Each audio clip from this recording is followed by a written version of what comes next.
স্বাগত সবাইকে।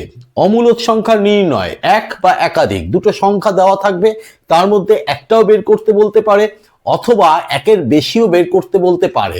দেখো বোর্ডে আমি তিন রকমের সংখ্যা নিয়ে নিয়েছি। তার মধ্যে পূর্ণ সংখ্যা আছে, অমূলক সংখ্যা আছে, ভগ্নাংশ আছে, আবৃত্তি দশমিক সংখ্যাও আছে।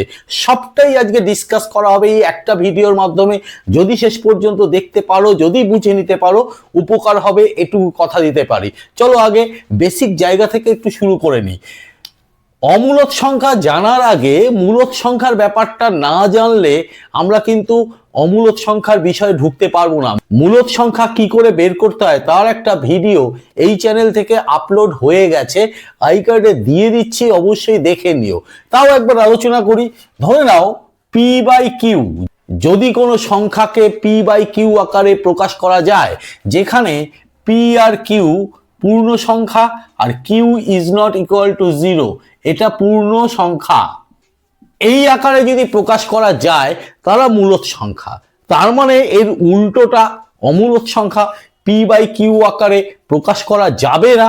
এই এক কথায় বলে দেওয়া যায় অমূলক সংখ্যা তারাই যাদের পি বাই কিউ আকারে প্রকাশ করা যাবে না। ফার্স্ট যে অঙ্কটা আছে 3 এবং 4, 3 এবং 4-এর মধ্যে আমরা অমূলক সংখ্যা বের করতে চাইছি কটা? একটা। তবে এই প্রসঙ্গ বলে রাখি, 3 এবং 4 যখন পূর্ণ সংখ্যা দিয়ে দেবে, একটা বা দুটো একটা বেসিক একটা নিয়মের সাহায্যে বের করা যায়, কিন্তু দুটোর বেশি যদি বের করতে চাই তখন ওই বেসিক নিয়মটা কাজে লাগবে না। বেসিক নিয়মটা হচ্ছে √অফ এ বি। তবে এক্ষেত্রে একটা শর্ত আছে, এ অথবা বি এর মধ্যে যে কোনো একটা পূর্ণবর্গ সংখ্যা হতে পারে, কিন্তু এ এবং বি কখনোই দুজনেই একসাথে একত্রে পূর্ণবর্গ সংখ্যা হবে না। উদাহরণ দেওয়া যায়, ধরো আমরা 9 বললাম আর 4 বললাম, তাহলে আমাদের অমূলক সংখ্যা একটা বের করব। একটা বের করতে গেলে এই নিয়মটা আমরা কাজে লাগাতে পারবো। তাহলে একটা নিয়মের ক্ষেত্রে কি দাঁড়ালো? √অফ এ বি, এ মানে হচ্ছে 9 ইন্টু 4, কত হচ্ছে? 4 9 36। 36কে কি লেখা যায়? 6 গুণ 6 মানে 6 বেরিয়ে গেল। আসলে এটা কি? এটা হচ্ছে মূলক সংখ্যা। তাহলে এক্ষেত্রে যেটা হবে √অফ 3 ইন্টু 4, তার মানে হচ্ছে √অফ 3, 4কে কি করা যায়? 2 গুণ 2, তার মানে একটা 2 বাইরে আসবে, 2 ইন্টু √3। বা এখান থেকে তুমি এইটাও বের করে রাখতে পারো, 2 দিয়ে 4, 4 3 12, যেটা এখানেও হয় √12।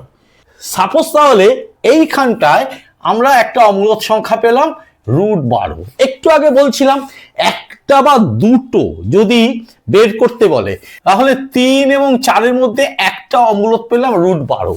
যদি একটার জায়গায় এখানে যদি বলতো দুটো, তাহলে কি বের করব? একই ফর্মুলা আবার বের করা যায়। এইবার এই 3টাকে তুমি ধরে নাও আর 12টাকে ধরে নাও, তাহলে কি দাঁড়াবে ক্যালকুলেশনটা? যদি আমরা অ্যাপ্লাই করি, √অফ এ মানে কত? 3, বি মানে কত? এইটা, √12 মানেই তো তাই, তার মানে 2√3। তাহলে এখানে দেখো পাওয়ার 1 আছে, আর এইটা মানে কি করা যায়? 3⁻1 ইন্টু 2√3 মানে তোমরা জানো সূচকের নিয়ম অনুসারে 3⁻½ হয়ে যায়। তাহলে সূচকের সেই একই নিয়ম অনুসারে যদি x⁻m ইন্টু x⁻n থাকে, তাহলে পাওয়ার দুটো কি হয়ে যায়? যোগ হয়ে যায়। তাহলে এই দুটো পাওয়ার কি হয়ে যাবে? যোগ হয়ে যাবে। তাহলে 2 আগে লিখে দিই, into 3⁻1 plus half, 1 plus half করলেই 3/2 হচ্ছে, তাহলে 3/2 হলো। এইবার এই রুটটা তুমি তুলে দাও, তাহলে 2 এই রুট ওঠার জন্য 1-এর 2, 2-এর পাওয়ার হয়ে গেল, ইন্টু 3 নিচে 1-এর 2 আসবে, 3/4। তাহলে এইটা কিন্তু আর একটা অমূলক সংখ্যা তোমার হয়ে গেল। ক্লিয়ার? বোঝা গেল ব্যাপারটা? এইভাবে একটা বা দুটো অমূলক সংখ্যা এই নিয়মের সাহায্যে বের করা যায়। যদি আরেকটা বের করতে বলে, তাহলে আরেকটা রিপিট করতে পারো এই জায়গাটায়, মানে 4 আর √12 অ্যাপ্লাই করতে পারো। মানে বলতে চাইছি যে একটা একটা ফর্মুলার সাহায্যে একটা একটা করেই বের করা যাবে, এটাই হচ্ছে মূল বক্তব্য। তুমি এখানটায় একটা একটা করে অনেকগুলো করে বের করতে পারো, কিন্তু একটা বা দুটো অমূলক সংখ্যা আমরা বের করতে চাই না, আমরা দুইয়ের বেশি অমূলক সংখ্যা বের করতে চাই। হ্যাঁ, তারও রাস্তা আছে। ধরে নাও আমি এইরকম ভাবে সংখ্যাটাকে লিখলাম 3 আর এদিকে 4 লিখলাম। আচ্ছা, 3কে কি লিখতে পারি? 3.0000 করে অনেক শূন্য বসাতে পারি। 4কেও আমরা কি লিখতে পারি? 4.0000, এটা অনেক বসাতে পারি। আমি এইবার এমন একটা সংখ্যা বের করতে চাই যেটা 3-এর থেকে দশমিকের পরে দশাংশ বা শতাংশ বা সহস্রাংশ সব চেঞ্জ করে দিলাম। চেঞ্জ করে মানে যেটা বলতে চাইছি, ধরো 3.389543 2 এই চলছে। এই সংখ্যাটা নিশ্চয়ই 3-এর থেকে বড় আর নিশ্চয়ই 4-এর থেকে ছোট। তাহলে কিন্তু এইটাকে 3 এবং 4-এর মধ্যে একটা অমূলক সংখ্যা হিসাবে ট্রিট করা যেতে পারে। তুমি আরো পাল্টে দিতে পারো, 8-এর জায়গায় তুমি 9 করে দাও, 9-এর জায়গায় 7 করে দাও, 4-এর জায়গায় 2 করে দাও, যা ইচ্ছা শুধু জাস্ট হেরফের করে দাও। প্রচুর প্রচুর প্রচুর তুমি অমূলক সংখ্যা বের করতে পারো। তাহলে যা দাঁড়ালো, জাস্ট এই দশমিকের পরে কিন্তু শর্ত একটাই, ডট ডট ডট ডট দিতে হবে, অসীম অবধি দিতে হবে। অন্য কিছু কিন্তু দিলে, এইটা যদি এমনি হয়, ভগ্নাংশ আকারে চলে আসলে মূলদ সংখ্যা হয়ে যেতে পারে। ক্লিয়ার? মাথায় রাখবে, এইরকম ডট ডট দেবে। তাহলে এগুলো চেঞ্জ করলে তুমি তোমার যতগুলো চাইবে, যতগুলো ইচ্ছে, তুমি অমূলদ সংখ্যা 3 এবং 4-এর মধ্যে তুমি স্থাপন করতেই পারো বা নির্ণয় করতে পারো। চলো এবার নেক্সট অঙ্কটা দেখো। নেক্সট অঙ্কটা নিয়েছি √2 ও √3, এই দুটোর মধ্যে 3টে অমূলক সংখ্যা আমরা নির্ণয় করব। কিভাবে করা যায় দেখে নিই একবার। দেখো √2 আমরা নিচু ক্লাসে সম্ভবত 7-এ আমরা √2 বের করা শিখেছি। কি করে বের করতে হয়? পূর্ণ সংখ্যার বর্গমূল বের করতে গেলে সেখানে যত দশমিক অবধি, অর্থাৎ দশমিকের পরে যত ঘর নিতে চাই ঠিক তার ডাবল সংখ্যা নিতে হয়। ধরো আমি এই √2 এর মানটা আমি দশমিকের পরে 3 ঘর অবধি নিতে চাই, অর্থাৎ যখন রুট করো তাহলে দশমিক দিয়ে 6টা শূন্য। বর্গমূলের নিয়ম অনুসারে আমরা এরকম করতাম, জোড়া দিতাম। তারপরে আমরা কি করতাম? এখানে লাস্ট একটার নিচে দাগ পড়েছে, তার মানে 1, ওকে 1 নামলো কত? 1। পরের জোড়াটা শূন্যটা নামিয়ে দিলাম, পয়েন্টটা তুলে এখানে দিয়ে দিলাম। তাহলে 1-এর ডবল কত হয়ে গেল? 1-এর ডবল 2। 2-এর পাশে এমন কিছু বসাতাম, বসিয়ে আমরা যাতে 100-র কাছাকাছি হয়, মিলবে না কিন্তু, কারণ শূন্য তো আমি 6টায় শেষ করে দিয়েছি, আরো নিতে পারতাম।